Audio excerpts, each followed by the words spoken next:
confirmed, Troy Rosario, officially kabarangay. So hello everyone, what's up?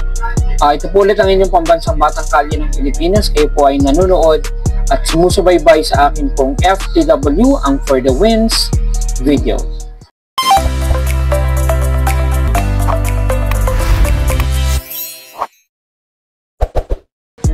So, for today's video po, ang pag-usapan po natin ay ang latest update kay Troy Rosario.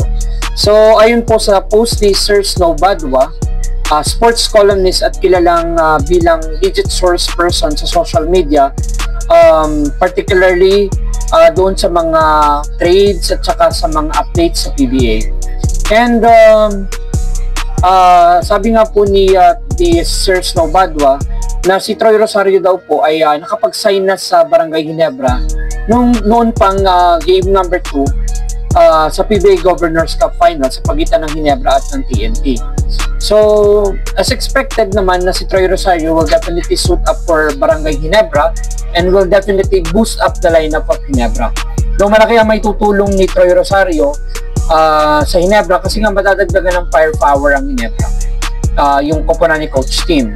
Pero makikita pa din natin yung kakulangan sa frontline ng Ginebra kasi wala pa nga legitimate center ng Ginebra at kitang-kita po yung gap sa gitna.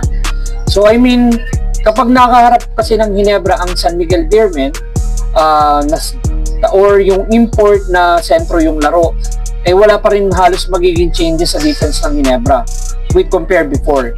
So unlike noon na may Greg Slaughter tayo or may Christian Stan Hardinger na mangangalaga talaga sa ilalim, yung defense sa ilalim. Tapos, abang-abang na lang talaga si Japet Aguilar sa mga bola sa ere at yun yung tinatawag natin ng last line of defense, di ba? Kung noong meron nga tayong Craig Sila or yung Sistan, eh hirap na hirap din ang Ginebra and nagdo-double-double pa nga itong si Junmar Fajardo ng production sa points at saka sa rebounds. Lalo na ngayon na walang pantapat ng Ginebra. So what if ang import ng San Miguel is a power forward with the likes of EJ Anosike, so mapapagod lang din si Justin Brownlee kaka-depensa sa ilalim or even si Troy Rosario. So well, going back, so well, Troy Rosario is a great addition pero Ginebra needs still to fill up yung gap sa ilalim and they need to work out on the legitimate center. So, Greg Slaughter is still the best center in the market. So, kailangan lang medyo gandahan din ng Ginebra ang offer at saka ng talks. Kasi nasaktan din si Slaughter noon. So, if you still remember, pinangakuan din siya ng Ginebra na mag-sign lang ng contract. So, hindi naman siya ite-trade. And unfortunately, na-trade pa rin si Greg Slaughter after he signed up the contract to Ginebra. And yun nga, parang ang nangyari po kasi is hindi nasunod yung gentleman's agreement in between Greg Slaughter and Ginebra. And though by the end of the day, it's still a business. So, well, going back to Rosario, so ano ba may bibigay ni Troy Rosario sa Barangay Ginebra? So, well, obviously, consistent scoring because Troy Rosario is a versatile player. Then he can play at the post, he can shoot outside, most likely on the 3 points. Yes, and he has a decent 3-point shooting with a career average of 32% and 46% naman sa 2-point shot. And he can also contribute 11.9 points per game, 6 rebounds per game, and at least 1.2 assists per game. And dito yung career average ni Troy Rosario. And with the system that is running at the Ginebra camp, triangle offense is a motion offense. But sometimes opponent can predict where the ball is coming from. Kaya na-anticipate nila yung offense that can create more turnovers on the side of Ginebra. And with addition of Troy Rosario, can create more offense. Just like at the post. So, sa Ginebra, wala po kasi masyadong post player. So, Japet Aguilar is not a post player and not even a good defender at the post. But Ginebra can get some points at the post as an alternative place if the triangle did not materialize.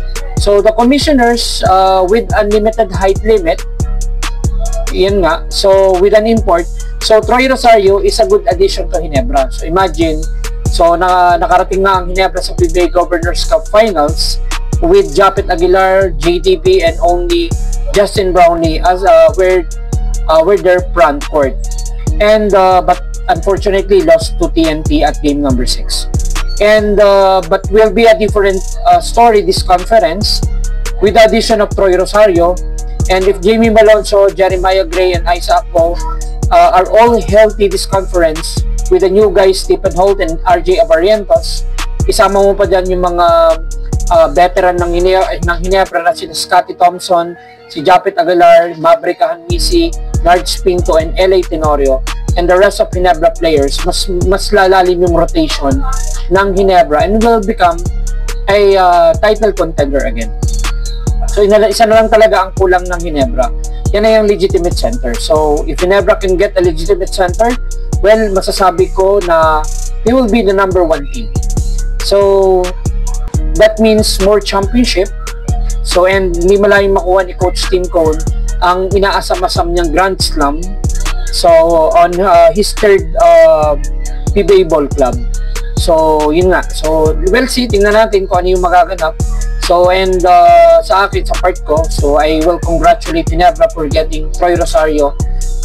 Yun, I think Troy Rosario nga, medyo maganda yung maging production ni Troy Rosario sa Ginebra, and hoping na mag-fit lang talaga si Troy Rosario sa system ng Triangle Offense si Coach Tim Cone, ay mas mapapadali yung scoring na, lalo na si Justin Brownlee na nag-struggle talaga siya nung PBA Finals. So this time dadami yung firepower ng Ginebra, and most likely yung 3-point shooting, di ba? So if you still remember, nagdala dati sa Ginebra sa championship yung 3-point shooting, and unfortunately yun din yung nagpatalo sa kanila kasi hindi nila ma-convert yung 3-point shooting. And remember, yung Ginebra po kasi is hindi man lang nagkaroon ng double digit ng isang laro nung finals, and yan din yung exact medicine na binigay ng TNT sa Ginebra. So ang token text maliban sa isang game is laging double digit sa 3 points. So and with the addition of Troy Rosario, na alam naman natin na may decent 3-point shooting, Jamie Malonzo, Jeremiah Gray, and Isaac Poe, those 4 guys na madadagdag this conference ay malaking bagay para sa Barangay Ginebra. And yun nga, so kailangan lang nila talaga is a legitimate center na mag-stop dun sa mga katulad ni na Junmar Fajardo or yung mga imports na may malalaki yung height or matataas ngayon, since unlimited height yung PBA imports ngayon. So yun yung kailangan nila. Yung interior defense, kailangan din po yan. So with the departure of Christian Stan Hardinger, so yun nga, so alam po natin na talagang nabawasan yung rebounding prowess ng Ginebra. So this time, this conference, hoping na maresolusyonan niya ng Ginebra. And yun nga, with the addition of Troy Rosario, mas luluwag yung offense ng Ginebra as well. So yun lang po muna for today.